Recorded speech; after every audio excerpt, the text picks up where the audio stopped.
Goodness.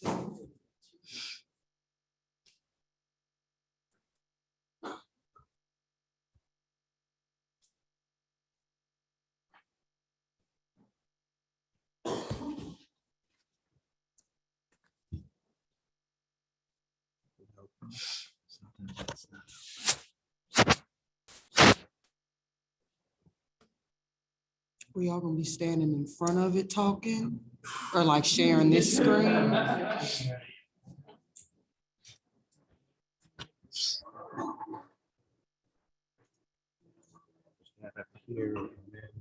There are plugs over there too, Dr. Huh? The wall, if you want to stand in the corner over there. Well, I'm not trying to stand in the corner. I was just thinking, because once the screen starts, it's not me anyway. Unless there's a way to do that where you can actually see. Oh, so the other presentation gonna be on this screen? You just need to share the screen? Yeah, so Okay. what I have to do is that I have to talk on here. Okay, so did you wanna plug it up, over there so we could have it like at your podium? Or trying to turn this. It's already plugged up, right?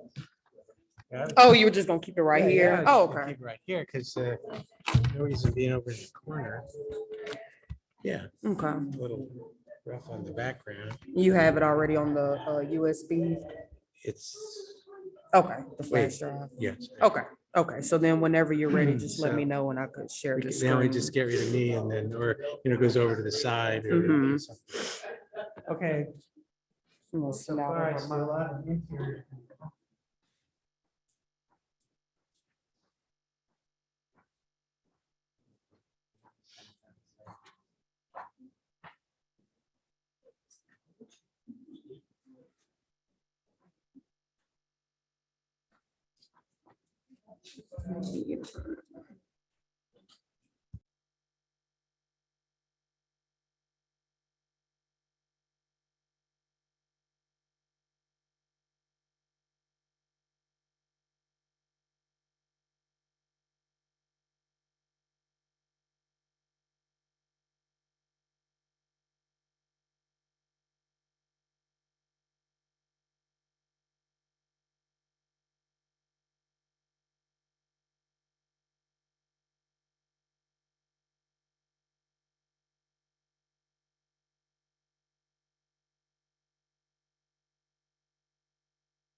Okay. Ready? Okay, I think we're ready to go here. So I'm gonna just speak loudly because I think the last time I used the microphone, it picks it up on there and then outside it makes it a little resonant. So every year we do this. Thank you for coming. Thank you for people on the outside there listening to this. There's a lot of this. There's actually 107 slides. I am not going to click the 107 slides. So I will skip through some of this pretty briefly, but I always like the same introduction because it's so revealing. So where are we going here? Now this is not working.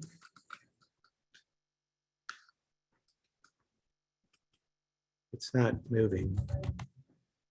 Where's our technical person here?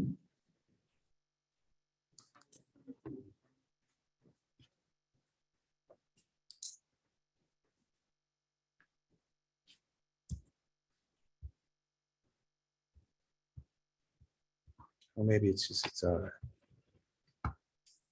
it was working. I hate this stuff.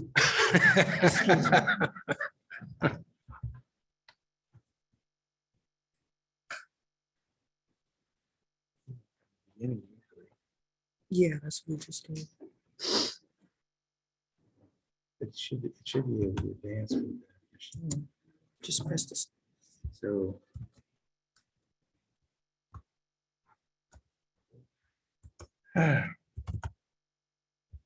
If it doesn't work, just press the space. Okay, there you go. Okay, so I always show this because 17 years ago, I developed this slide and it is still true. So the problem is that health, a lot of people spend a lot of money on health. We dump millions of dollars into health. And health is a dependent variable. So it's a dependent variable based on your income, on your educational level, and on your social status. And how social status different? Well, pastors, priests, those folks have pretty high social status. They don't earn a lot of money.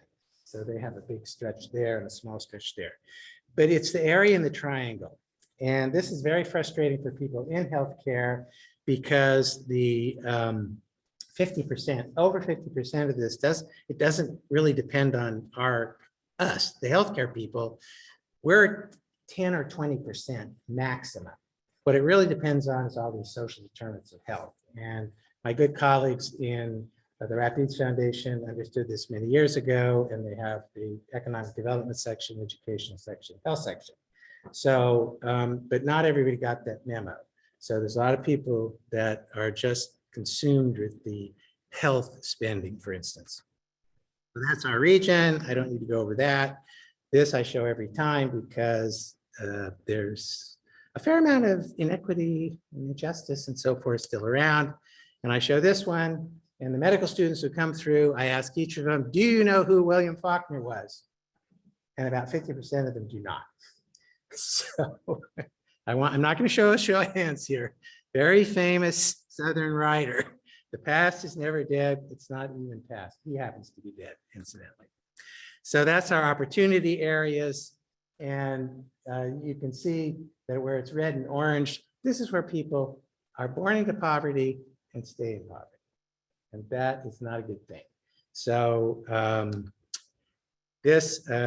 some of my residents don't like all this because it gets into all these questions of inequality and equity and so forth. But some people just have a harder way to get up out of poverty than others. So this is the past part. The past is never dead, 1860. And all of those places that are dark, dark red were 60 or 70% enslaved persons in 1860. Okay, we're 1860. The last census done before the Civil War. And what was that all about? Well, it was all about cotton. So you have all this cotton growing. But what's astonishing is that if you look on the left, this is the black population where it lives in 2020.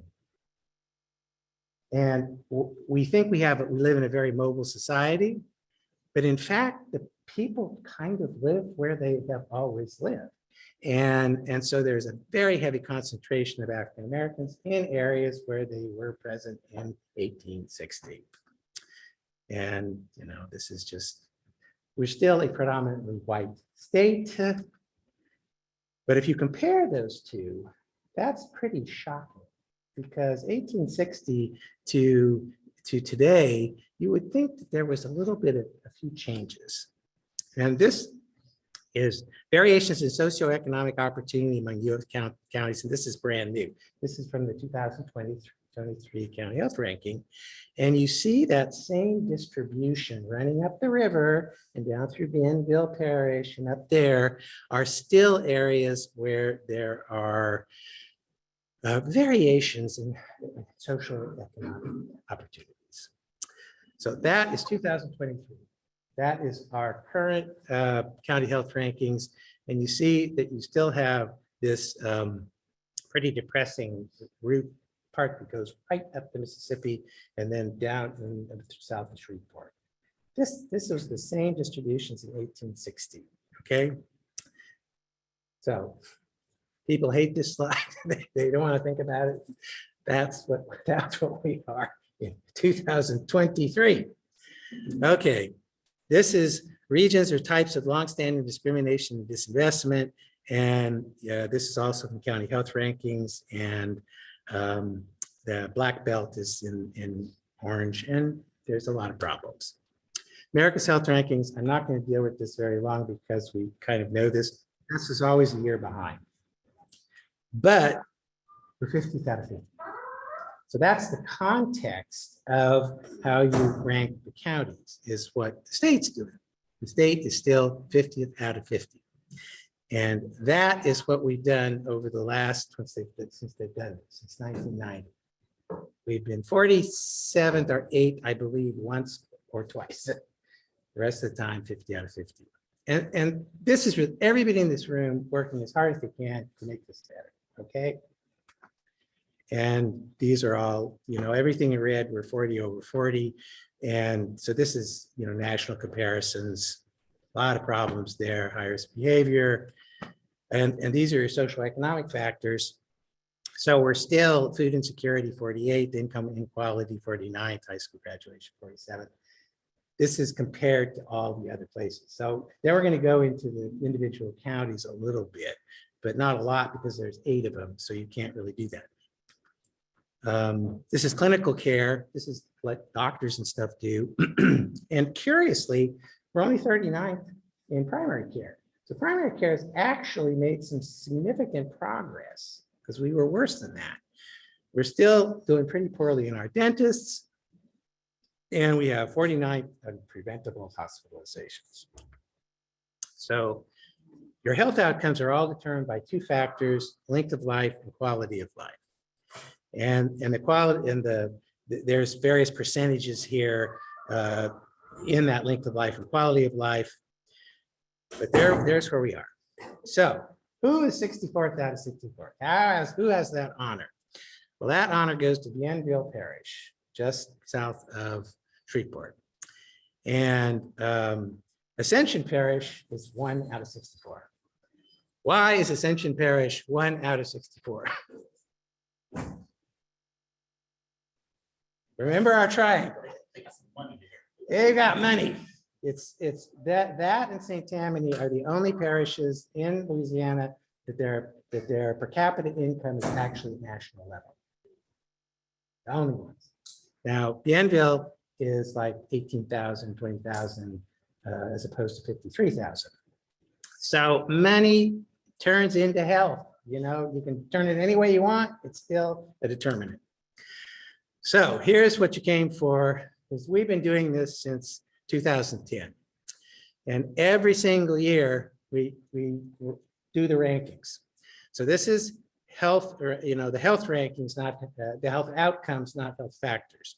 So you want to be low. You don't want to be high. And so we have our 3 parishes that consistently are high. And that's Avoyelles, Catahoula, and Concordia. And those are those river parishes. Remember the ones we saw running up and down? Then you have LaSalle, you know, the other ones. And you have two that are just conspicuously better. You have LaSalle and you have Vernon. So LaSalle is a very small population, but it's also has almost no Black people there at all. It's like 11%. And Vernon is 14%. So they have the lowest Black populations of any of our parishes.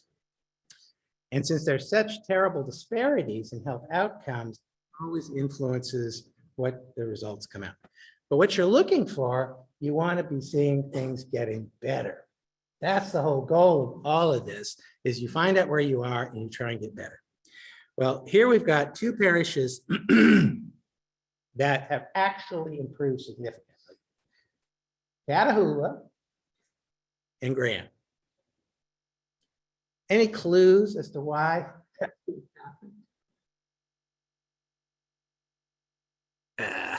No. This class needs to have to be interactive here.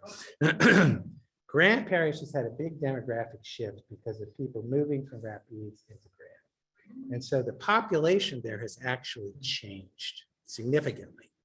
So there may be other reasons, because FQHCs there, there's some other things that go on there. Now, Vernon has always been different. Why? It has a big base. So a third of that population is not even from Louisiana, and incomes tend to be higher, and there's way differences in income levels between Blacks and whites there because of federal employment. And it has also the best school districts in our region. So it has higher income, it has higher education, and generally higher social status. Guess what? It's a healthy parish. Okay, so any questions about this? Because this is the meat of the matter here. I'm baffled. Catahoula has a very small population. They have had, FQHCs that have come in there, so they have, had a lot of that. Why exactly that's improved, because it's not a place where people move generally. Art, any clues? Well, that's true. It's true that older people have passed away, and there's an outflux of younger people. So also there's some demographic changes there, maybe not the ones you want. And look at Rapides. Here we've got all these resources. We've got all these people in this room that are working on this, and we are just creeping up in not so good status. So it doesn't necessarily mean correlate directly with factors, and we'll see about that. So health factors, we're going to talk about that a little later, but those are things we talked. So here's our health factors. Does that map look familiar? It's identical. You can overlay those two maps. So their definition of what goes into health factors is correct because it directly translates into health outcomes. But the distribution is exactly the same. Not exactly. Because when you look at that, you have your three parishes that we always have problems, of Loyals, Catahoula, and Concordia. But then you have our two that do pretty well. We have Vernon and we have LaSalle. They're not the best in their factors. What's the difference? They have very small Black populations. It's a demographic anomaly, is what it is. So here, Rapides does better because it has health factors that should translate into health outcomes, but it doesn't. It's not the best, even though it has the best outcomes, or the best factors. So those are the two maps side by side, and that's pretty astonishing. And then I'm just going to burn this into your brain because this is our greatest challenge, is getting past 1860. Okay, it is the greatest challenge we have in the area, is moving that dial from 162 years ago to the future. So I don't want it to be all about doom and gloom, but you can't forget the past. The past is never dead, it's not even past. So we talked about incomes, why is all this stuff happening? This is national, but you see the difference between the Black wealth, this is wealth, and white wealth. But what's astonishing is The Black median income is $28,000. Black median wealth is 24. So it's actually less than the income, probably due to debt. You go over onto the other extreme, you have 188,000 in wealth. The income is 55,000. So all that difference is property, stocks, whatever, houses, things that people own that create their wealth. It's not related to their income. So you have two very different populations. And this is, you see the median incomes, the little bars in there are the national. So, it's longer, it's higher. But the all white population, 55,000 median income in Louisiana. This is all Louisiana. Black population, 28,000. This is going to create disparities in health, and they're going to be persistent. This is household income distribution by race. And when you get over the top, 200,000, there's a lot more white people in that group. Now, it's not surprising. And I'm not trying to, make white people feel bad. But you only have 7% in that group that are Black, that are wealthy. So there are wealthy Black people too.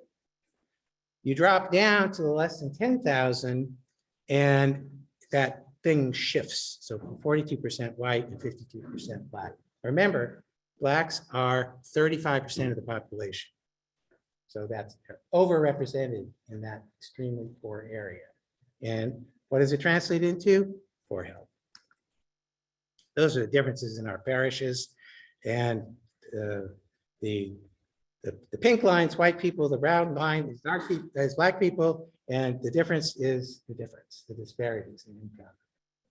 All this translates into health. And then look at Cameron Parish. Cameron Parish is one of the highest median incomes. Who lives in Cameron Parish? Nobody. It's 5,000 people, and they're mostly wealthy people who come down from Calcasieu and have second residences. So I don't know. So it's a completely fake thing. And then this all comes off our community health rankings, our community health assessment from the state. So you can get all this easily, all easily. And you'll see that when we rank by parishes, it's very misleading because there are areas in parish that are extremely poor and others extremely wealthy. So all the dark areas on your left are incomes over 63,000. And everybody knows where they live here. Go on the other side and you say the dark areas are greater than poverty. They're almost mirror images. The Gini coefficient is something about inequality in wealth. State income, states are ranked that way too. And alas, we have great disparities. And the disparity is different. The Gini index varies. And so you can actually trace the neighborhoods and the places where people live and see where wealthier people live and where poor people live, and now they're mixed up, and now it makes a big difference. And the South is very unique about this because it's all mixed up. I mean, you have a street here and a street there, and they're completely 100% different. If you go out to California, where I originally came from, it's by city. Walnut Creek, Orinda, Lafayette are all 100,000 incomes, and you go over the hills into Oakland and Richmond and so forth. So it's almost by city. It's not like here where it's all mixed up. That's historic. We have for here, for you guys. The only problem is when I use it, I'll just increase my volume. Because when I use the thing, it does something funny. It picks up in the machine and then it starts making an echo. So I'll increase my volume, but I'm glad you told me. So if we know that poverty is such a big deal and that children's poverty is such a big deal, these are percentage of school-age children that live in poverty, and look at the distribution.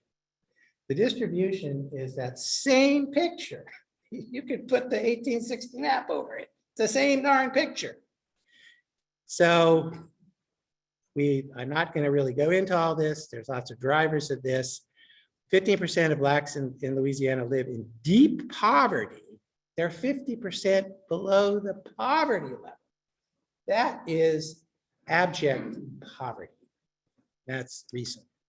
So education plays this huge role. We're down there at the bottom, you know, and again, populations with low high school graduation rates, you see where the red circle is, it's the same distribution. So this is percentage without high school diplomas. Look at the distribution. This is a guarantee of persistent poverty. So if we know that the thing is education, and we need to get education to people to get, help them get out of poverty. This is post-secondary degree by parish. You see on the left side, that big white thing.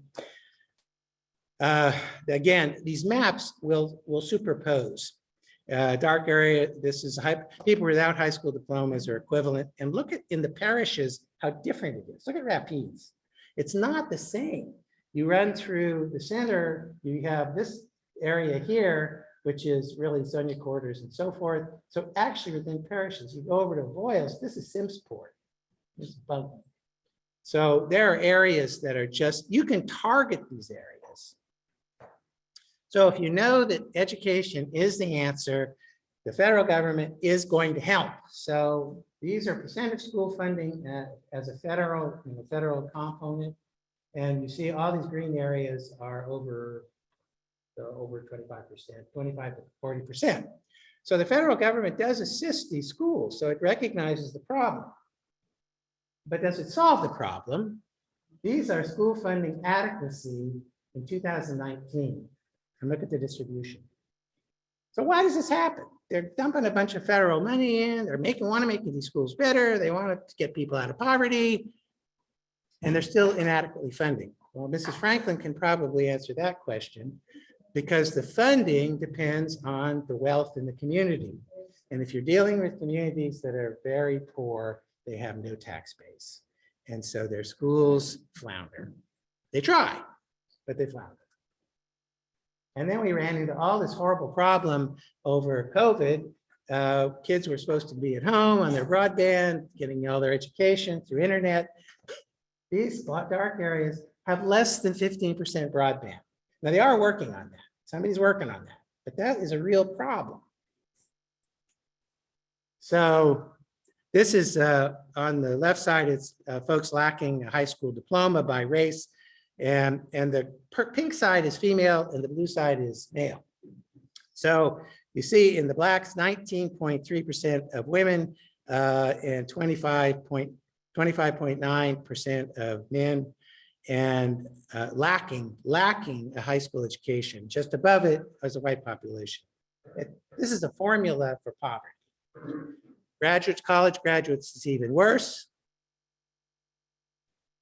And then what does this mean? It's like, who cares? You can come to technical college and earn a bunch of money.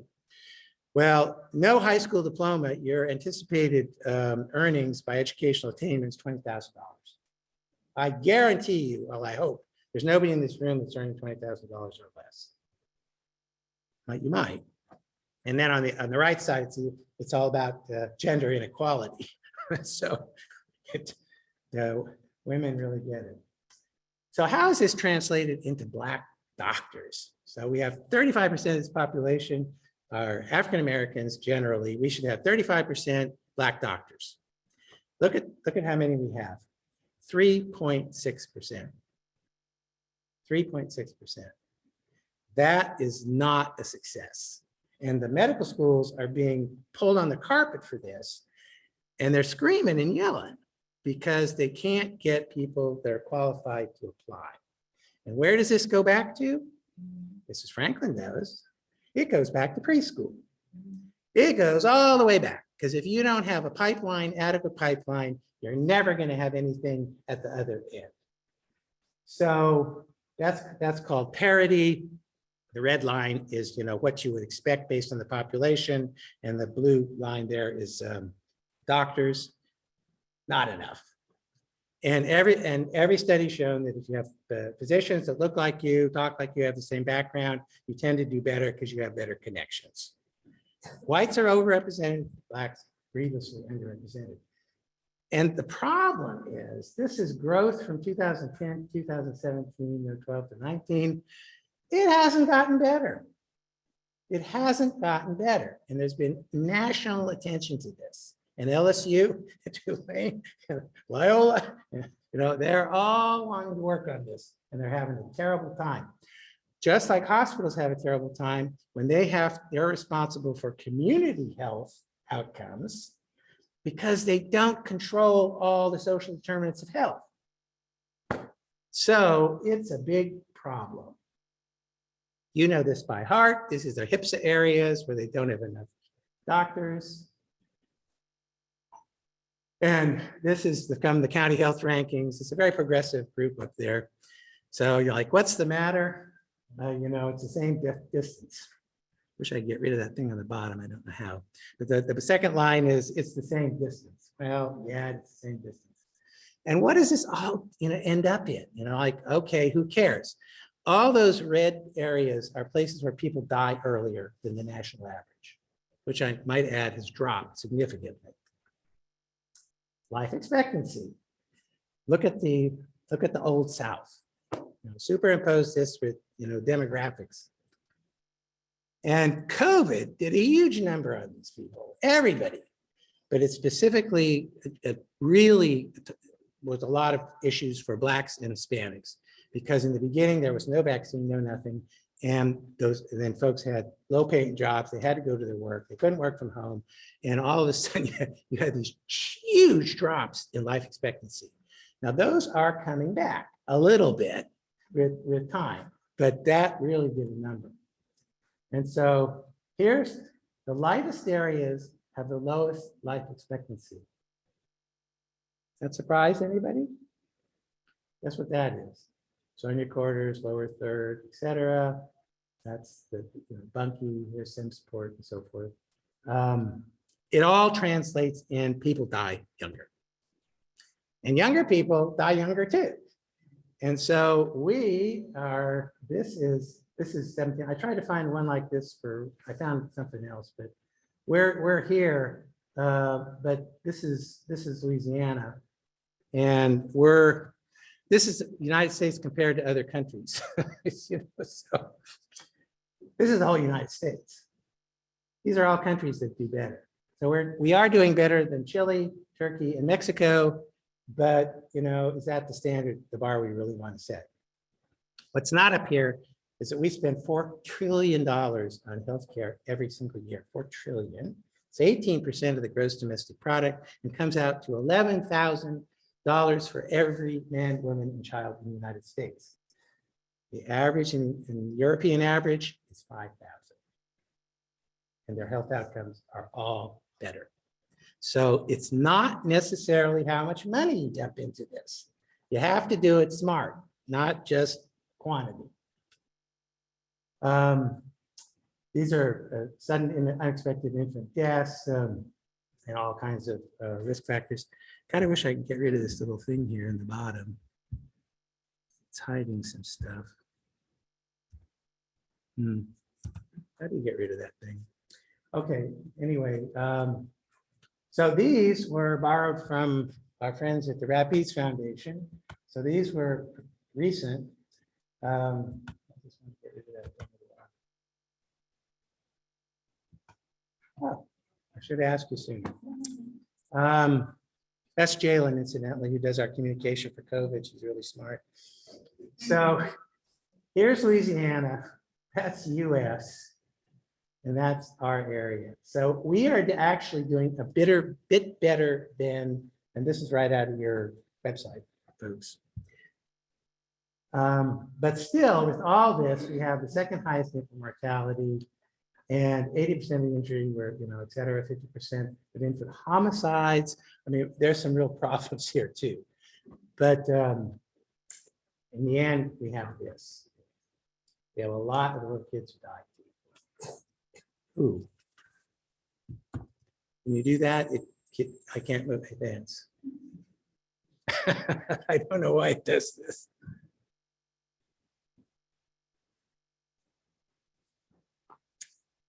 I guess we have to put it with that black line. Is that possible?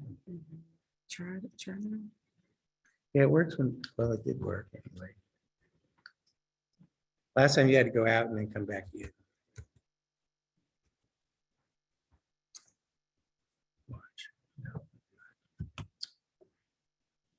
Well, are you depressed yet? The point of this really isn't to depress everyone. It's, you have to know where you are if you want to get ahead, and denying the reality is not useful. And then knowing where to target your resources. With the COVID deal, the state was very progressive, and we were told we need to target high SVI, social vulnerability index areas.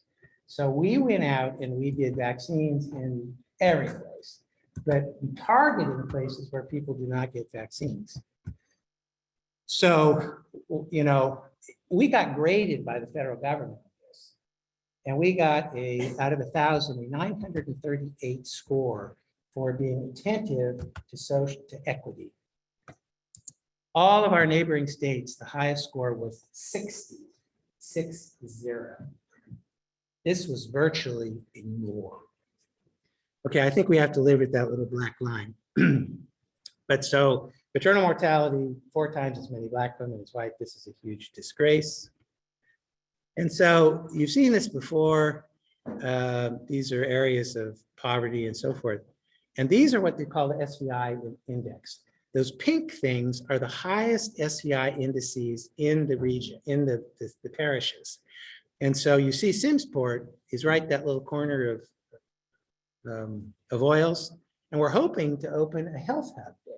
So actually, we're going to do something there that is not really a health unit, but will help people in that region.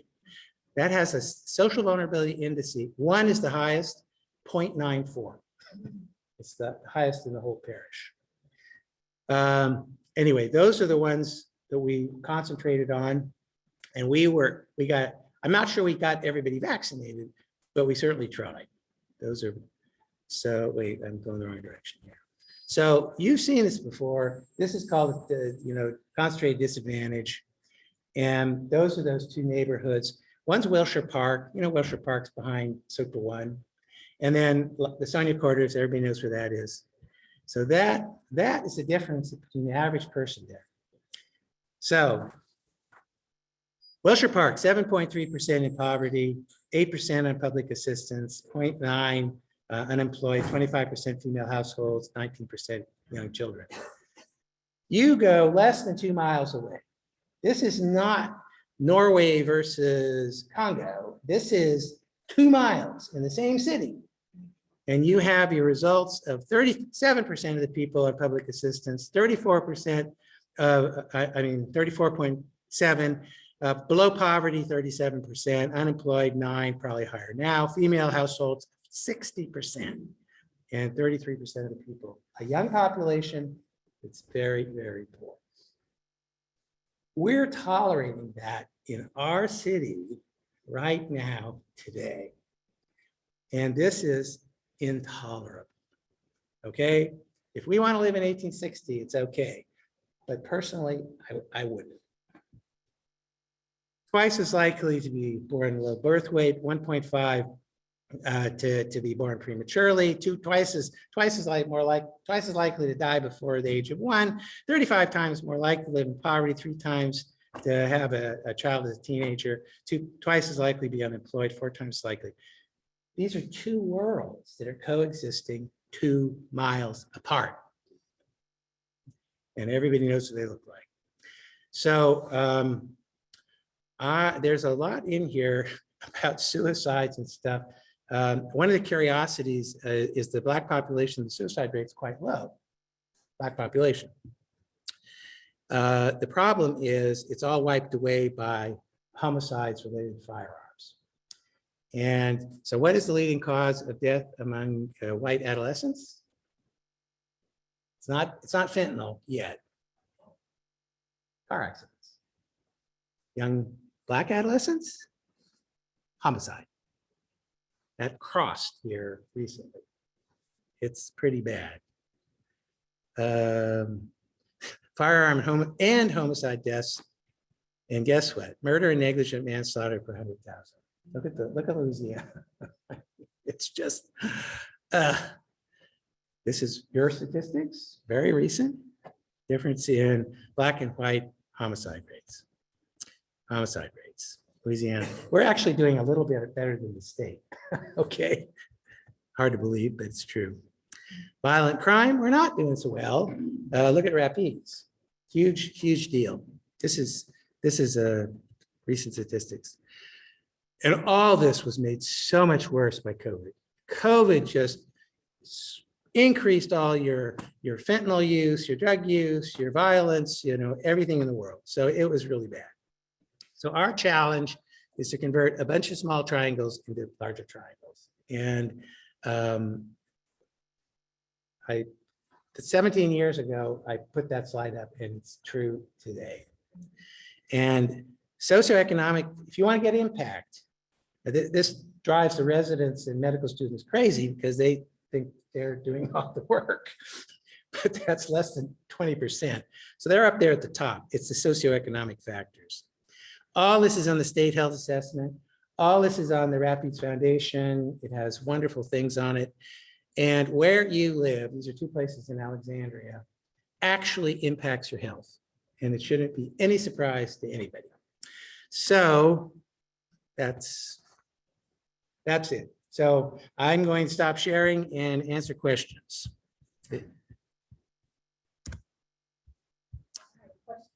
Please. So we do them as 17, so that's flat. It's been, you said 1860. Insanity's doing the same thing over and over again. Better result.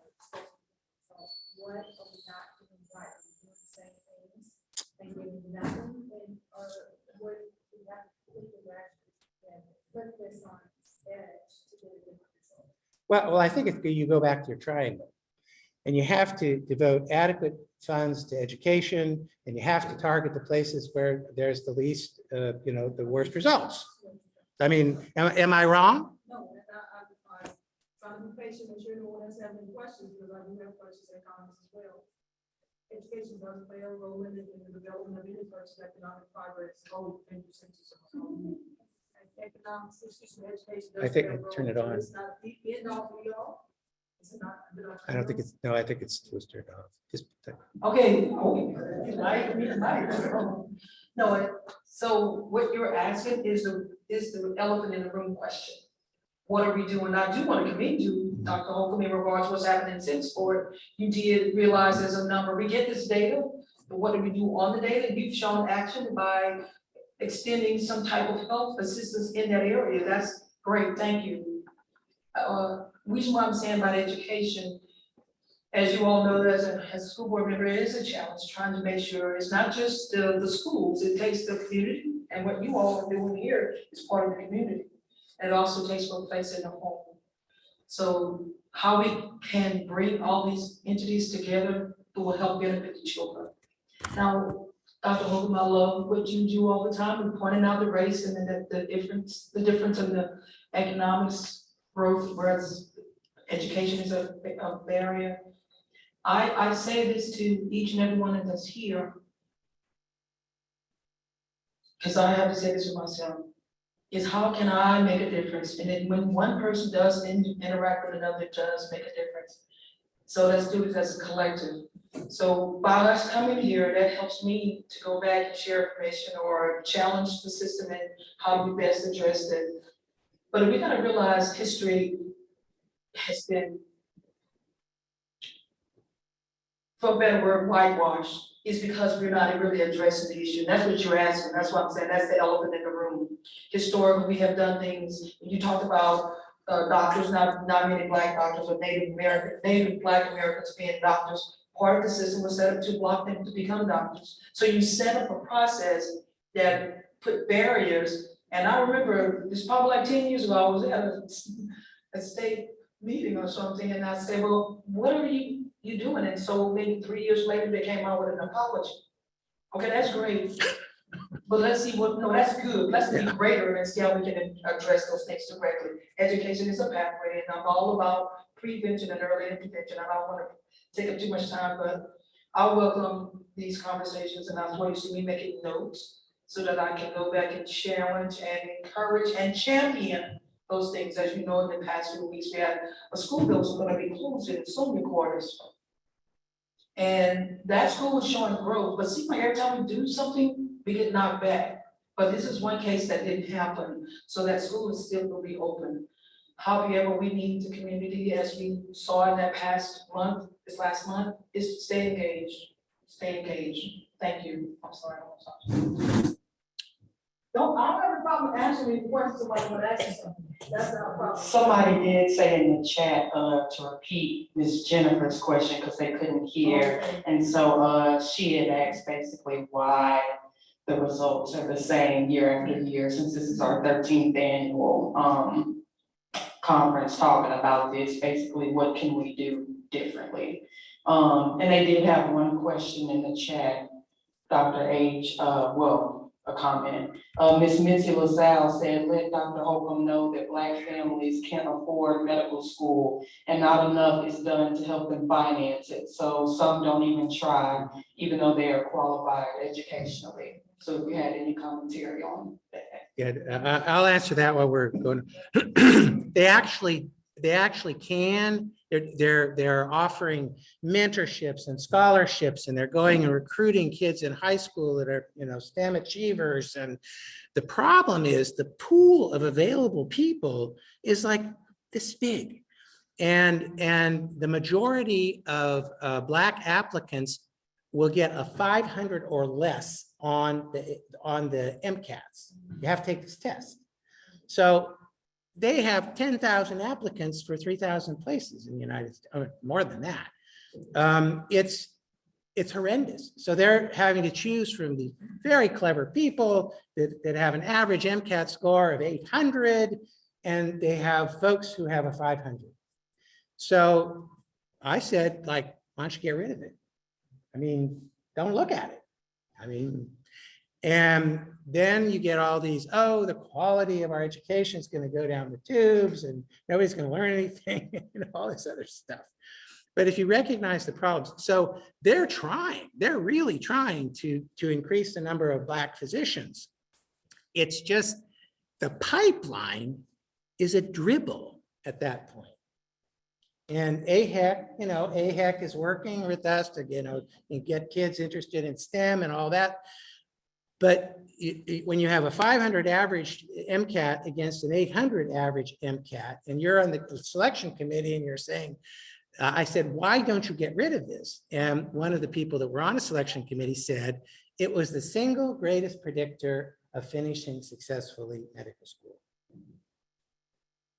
So why do they want to open a slot that has for 200 people, and they for folks, and they say they're not going to finish? It's, it drives them crazy. So that's a real issue. I went to Belgium.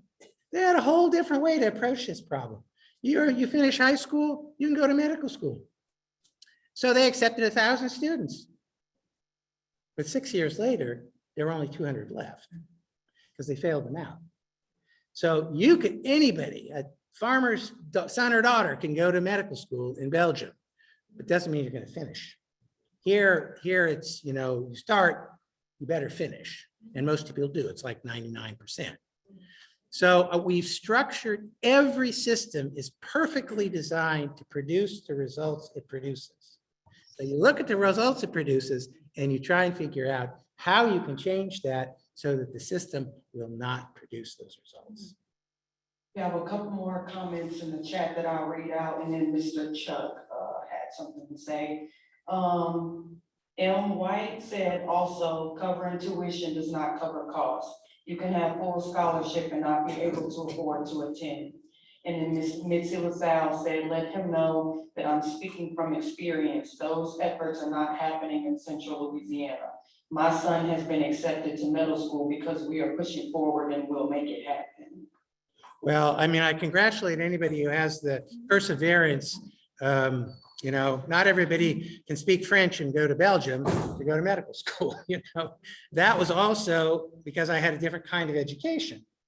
But how many people have that?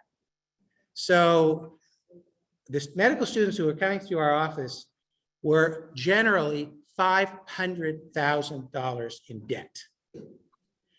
You cannot want to work in Concordia Parish where there's 50% of the people have Medicaid and there's more lawyers than gas stations. You just don't want to do it. And you've got a $500,000 debt hanging over. So they're working on debt relief. I mean, there's all kinds of things they're trying to do, but ultimately it's your pipeline.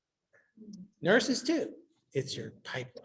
And if you can't increase that pipeline, you are going to be floundering at the end. My name's Chuck with Longleaf Hospital. One of the things I think we can start to work on is, and you pointed it out, lack of high school education and the ultimate earnings over a lifetime. My wife's a teacher for 30 years, and she's seen if we could stop somehow or invest the money in young ladies, this is white, black, Hispanic, Asian, getting pregnant. If you don't have a high school degree and getting pregnant, you're basically, the statistics are against you for your whole life. Doesn't mean you can't. Yeah. But that's one area she's seen where talented girls are in high school, get pregnant, have the baby, then they drop out. Yes, well, that's Tough question to. yeah, that's a particularly of Voiles Parish has very high rates of teenage pregnancies. And this, I mean, like you say, exceptional people can somehow overcome all that, but it puts you really behind the 8 ball from the very beginning. The Office of Public Health is open to anybody who wants contraception, okay? So we do what we can do. But, you know, the schools, it's a little tricky with this because they don't really like sex ed as such in schools. And kids are incredibly misinformed. Plus, anybody between 15 and 25 doesn't have a frontal lobe developed. And that's not, I'm not joking, that's real. So they are programmed for high-risk behavior. So you have the worst possible combination: programmed for high-risk behavior, inadequate knowledge, and unwanted pregnancies. Okay, we got some questions over here. Love this discussion, folks. And I see Liz Leger out there. She probably has a question. I do not. When we put that strip along the Mississippi, like, I'm speaking from experience from just going to school, you know, college, grad school, things like that. Like, it seems like the best thing you can do in Louisiana is graduate with a master's and then move to like Texas. Because ultimately, there's no opportunities. So like, how much on that basin, because I know that was agrarian back in the day, but now that, you know, we can grow food on less land quicker, like how much of that is a result of just a moving of industry and a moving of, like, and just a moving of economic opportunity? Because just in thinking about what's in Voiles and Vidalia, you know, I got friends there, but kind of all you do is hang out at each other's houses. That's really the only thing you can do. Right. So like, how much of, like, even though the equality is important, how far can we push without trying to go, hey, we got to bring some kind of industry, something else into this to give people jobs, increase tax bases and things like that? Yeah, well, you're absolutely right. These areas were all cotton producing. You had labor, you imported your labor, and then all that changed. And so, but you saw with the demographics that African Americans live primarily in the regions where they were there in 1860. So the area has totally changed. There are no jobs. The tax base has shrunk. But you know, as a society, we have to be able to recognize that and said, okay, let's go back, because these areas are suffering, and compensate in their educational systems and then what the Rapides Foundation is doing is economic development. I mean, this is what this building's all about. This is to have technical training for people that are not going to go to college so they can have better jobs. So your economic development and your education have to be part of that process. And then, you know, if you're not getting what you need in that parish, move to Colorado or someplace where you can get a job and get out of poverty. And that sounds horrible, but you know, people in the end can vote with their feet too. It's just they don't generally do that. They had the Great Migration in the 30s, and Black populations, they could, so they left. But you see the map in 2020, it has pockets, but it is not generalized over the United States. And so, ignoring the problem is not a solution. And giving some opportunities to people in those areas is critical, but it requires investment. It requires infrastructure, it requires investment, it requires retooling, And then when you're an industry, why do you want to come to an area where you have an uneducated, unhealthy workforce? That's a disaster because you end up having to pay for all that. So every once in a while you can get a union tank come in and do that kind of thing, but that required tremendous subsidies and tax relief. And if that's what you have to do, then that's what you have to do. It's not an easy problem. I'm not identifying the problem is pretty easy. Solutions are, woo. Whenever you answer the question, could you just repeat it whenever you fix it? Oh, I'm sorry. Yeah. I think, yeah, they're just gonna say they can't really hear it. So just. Yeah, I'm sorry. That question was about, he has friends in Vidalia and places where there's nothing to do, essentially, and you have no industry left and no economic development and, poor schools, and it's a formula for disaster. Sorry. Okay, I'm sorry. Yeah, I was just gonna say, so I love the triangle analogy, kind of the visual you have there. Whenever you look at all the statistics though, it's kind of comparing our triangle to everybody else's, but just looking at our area, has our triangle gotten bigger and kind of where we made some gains? So the question is whether our areas our triangle's gotten bigger. Well, that triangle is really health outcomes. And our health outcomes are somewhat better because we have better health factors, but they're not as good as some other places. And so there has been progress, but I think a lot of this is due to migration, population migration rather than significant increases in economic development or education. There are, 17 years ago, there were no federally qualified health centers. Now we have them, a lot of them compared to some states, and they're in very critical areas. So that has changed. So the access issue has gotten better. Plus, we were the only Deep South state that did Medicaid expansion. 400,000 people got insured. Okay, you say, well, that's good. Has that translated into, better health, results and all that? Well, it certainly hasn't made them worse. But remember, Medicaid is also a separate but unequal system because your subspecialists are not required to accept Medicaid. And so you can have primary care and it is critical. And that's why we're 39th instead of 49th. But you still run into a problem if you want a colonoscopy, if you want to send somebody to a dermatologist, if you want anything that's a little more complicated. And what do the physicians say? I don't want to do it because the Medicaid reimbursement is too low and I will lose money. Yes, sir. Can y'all hear me? I know we'll. Oh, sorry. Then I'll repeat the question. I'm gonna say this about access to healthcare. It is an issue. Finance is one thing I know, but you said something early in your presentation about the difference of the ethnicity of the doctors and how they engage. A lot of times, and I'm just saying this is recently, there was an elderly lady who needed to have something done, but the doctor refused to do because he saw that she was a high risk. And the question is begged to be asked, was it because she was a Medicaid patient? So we're making the decisions based on finance. Now, I do want to ask a question because the governor of Maryland in February of this year made a statement, or they have done, that they're not requiring college degrees for certain jobs. So what impact do you think that would have? Because see, I see this sometimes as a barrier because I served in the school board, I didn't say it once, but when jobs are being brought before the board, if they don't, why are we making a requirement that they have a degree when people are capable to do those jobs? Sometimes we put barriers, and then the credentialism of things put barriers. When you say something about the doctors, that begs a question.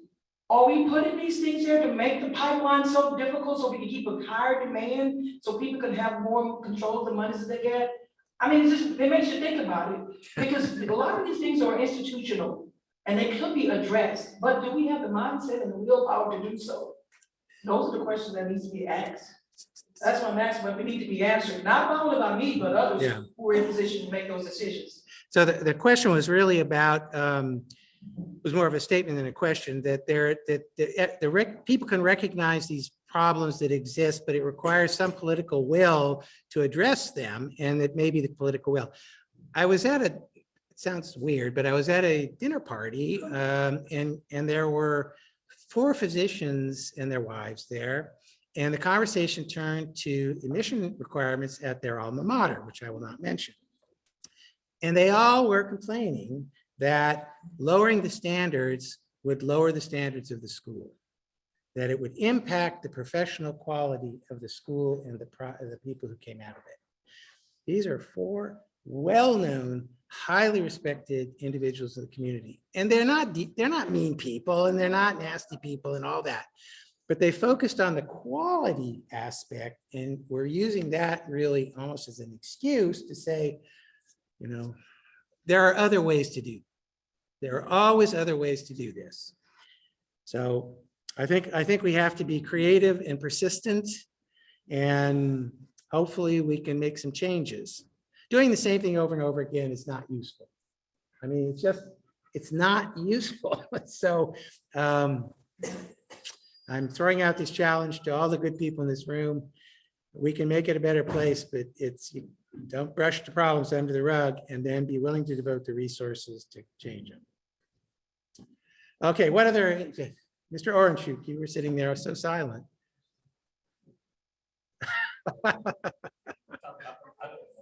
Okay, we have another question here. I see Miss Liz. Do you have a question, Miss Liz? You're sitting there. You're on mute anyway. No questions? Okay.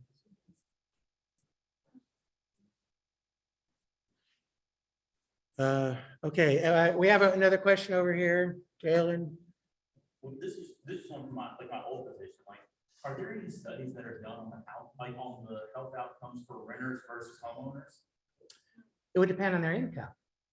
So most renters have lower incomes than most homeowners. Remember that difference in wealth? When you start owning a home and have generational wealth and property. Okay, that's fine. We'll be done. Those are cumulative. And so it's like that trail with all the alligators and stuff, and it says, oh, it's the same distance. Folks are put at a real disadvantage, and getting out of poverty is a huge challenge. So your health of renters is going to be in that global group of people in lower incomes, and so their health outcomes are going to be worse. This has been shown in every country in the world. They did huge studies of civil service in Britain, in all sorts of countries. It shows up over and over and over and over.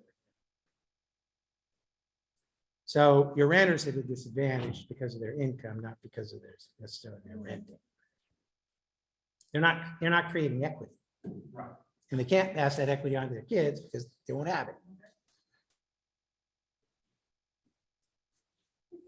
I don't know if it wouldn't necessarily be addressed here, but you were talking about the pipeline, and you were talking about school closing. I thought about this then as well. Is there a place where they're not tying schools, how much the schools receive to the area?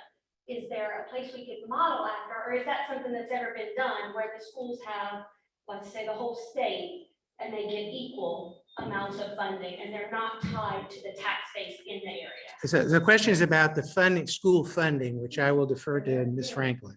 And I'm telling you, in response to people, so everyone can hear me.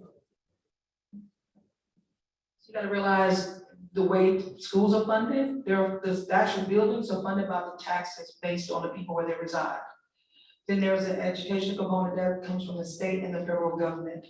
So as she's already cited in this presentation, that the federal government does allow monies to go to the greatest need. But in our parish, what we do is the money follows the students, so it's not necessarily designated as a school. It used to be that way, but it's not.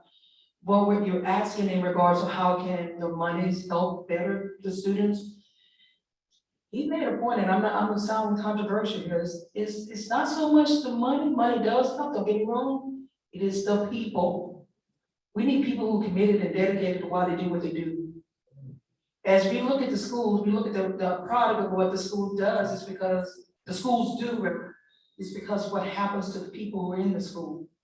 So it is a challenge, and that's why I said earlier about the community plays a role and the home. So the monies are there, but it's how they're being utilized, it's basically how the people are being employed to do the job.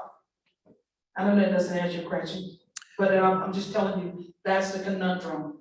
We know that monies help, but it doesn't help if we don't have the people to do the job well. Thank you for your wife for being a teacher in the district, because we need people understand why they do what they do, and that's why I'm sitting here. Can I piggyback, because I was a teacher back. Daniel, come on. Okay, the question was about, school funding and so forth. And Ms. Franklin said that one of the problems is not necessarily the money, but having committed personnel who of quality who are willing and able to work in schools that may be not so easy. And she made a good point, it's not about the money, I wrote my dissertation specifically on this district. And the only thing I found that improved student outcomes were teacher effectiveness. It wasn't the curriculum, it wasn't the zip code, it wasn't anything but how effective that individual teacher or that period of teachers that child had from pre-K to 8th grade. So to piggyback on that, funding helps recruit the teachers, but it's still the teacher at the end of the day and the effectiveness of that individual teacher that's going to drive the income. So we have a lot of students that have good kindergarten and first grade teachers, but they go 6 years without a great teacher. Now they're in high school, and they have a 6-year gap. So that's why we see such a decline, because they either go years without a great teacher, or they start their career off with a poor teacher. Now you have this 4th and 5th grade teacher that's highly effective, but this kid can't keep up because he's had consecutive years without not great education, but great instructional practice from a highly effective teacher. So just to kind of piggyback on that. So are you talking about where teachers apply to teach? When we're talking about where teachers are assigned and how highly effective those individual teachers are. And I know in some schools we have a higher concentration of highly effective teachers. And then in some schools we have a higher concentration of ineffective teachers. You look at the demographics, they line up. Most of those schools are in certain zip codes, serve a certain demographic of people. But if we put those highly effective teachers in those areas, which is a decision the school board has to make, we might see some growth. And she spoke about Emma Redwine and the growth. I was a part of the first time they tried to shut it down. 27 points in 2 years because we've had a strong concentration of highly effective teachers. Didn't matter where those kids came from. Didn't matter the curriculum, didn't matter their home life. When they came inside their school, they had strong instruction across the board. And you've seen us go from an F, a couple of points away from C in less than 2 years. So to speak to that point, it's about the community, it's about definitely the teachers when it comes to education. So the original question was about quality of teachers, and I think you heard Dr. Lewis's response. But I will say it takes a special kind of individual to want to go into a school that is extremely difficult. And it takes an extremely exceptional physician to want to go into an area that is extremely difficult. But you're almost, if it's not a salary thing, then it's almost expecting people to have a certain element of missionary zeal. First of all, there are not that many people, and they're tough to find that are really willing to, make sacrifices and go to places and do things where other people say, no way. So there's a lot of challenges. Okay, any other questions, comments? Was this, got one here? Just a comment, and I know this whole thing is not an island. All the parts play together. But I do think the funding plays a big part also. If the, a family gets some wealth and they move out, say to Woodworth, and so that property tax moves with it. I understand what you said about the quality teachers, but if you put the best teachers and the most motivated student in a building that may have peeling paint, and another one looks fresh and clean, or, the carpet's a little ratty, but you got the best teacher, it does something when you look at just the social aspect of that child and that teacher to have to go into that environment every day. That might be leaking, and I know the school district does the best they can. We have old buildings that require maintenance, so nothing on you, but just to say that that funding is still just as important. And if it's not been looked at in 17 years, to, let the funding stay with the school, rather than have it follow a tax base, I'm just saying, might be something to look at. Okay, I think we have to stop because they want us out of here. And anyway, there's some snacks that somebody brought in. If you want to do some networking, we have just very, very quickly, could you tell your organization, who you are in your organization? Jennifer Gilchrist, Director of Operations, Cafeterias. Aaron does program manager. Jay Scott, Spanish Police District Guy. Cheryl, do you want to Central Louisiana Human Services District? Oh, I understand. Charlotte Amphion, Region 6 Nurse Manager. I think we might be, okay, I'm gonna cut off or I'm not close, but Yeah. Jalen McNeil, I'm the communications coordinator. Good morning, Theodora Martin, COVID Coordinator, Region 6. Patricia White, Emergency Response Coordinator for the Office of Public Health, Region 6. Renee Sturman, Community Healthcare Worker Supervisor for Region 6. Sandra Franklin, School Board Member, District Guy. The Billy and Jordan Immunization Program Supervisor, Region 6. Good morning, Susan Babineau, COVID Vaccine Specialist, Region 6. Yolanda Crawford, Regional Administrative Manager, Region 6. Veronica Jordan, Region 6, Latest Vaccine Registry Trainer. I am Dana Gray. I am the South Central AIDS Education and Training Center Director, and I am out of New Orleans at LSU Health Sciences Center. Theodore Fontaine III, Police Jury District. Angela Williams, I work with the Rapids Foundation, Healthcare Access Program Officer. Ashley Stewart, Rapids Foundation Director of Programs. Joseph Bezzetta, Community Impact Director at United Way of Central Louisiana. Dallas Russell, Program Officer at the Rapids Foundation. Matt Laborde, Health and Communities Program Officer at the Rapids Foundation. Akeisha Singleton, Director of Evaluation at the Rapids Foundation. Michelle Elliott, Careers Exploration Coordinator at Central Louisiana AHEC. Nicole Lee, Health Careers Coordinator at Central Louisiana AHEC. Kenneth Nash, Disease Prevention Supervisor in SP Program, Region 6. My people back there, sorry. Yeah. And Miss Mitzi said in the chat, tell her thank you. And those are all good points, and I appreciate this information.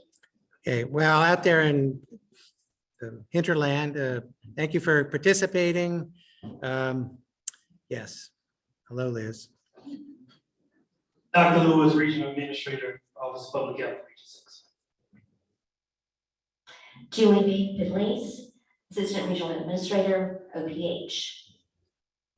Heidi Wong, Catholic Charities, Central Louisiana. Paula Johnson, Catholic Charities. Hi, Chuck Leverman, Longleaf Hospital, Director of Business Development. All right, well, look, I thank each and every one of you. I don't know if Mr. Oranchek wants a brief interview or what do you want? Okay, so I would grab a thing. Thank you for coming. Excellent discussion. Thank you out there.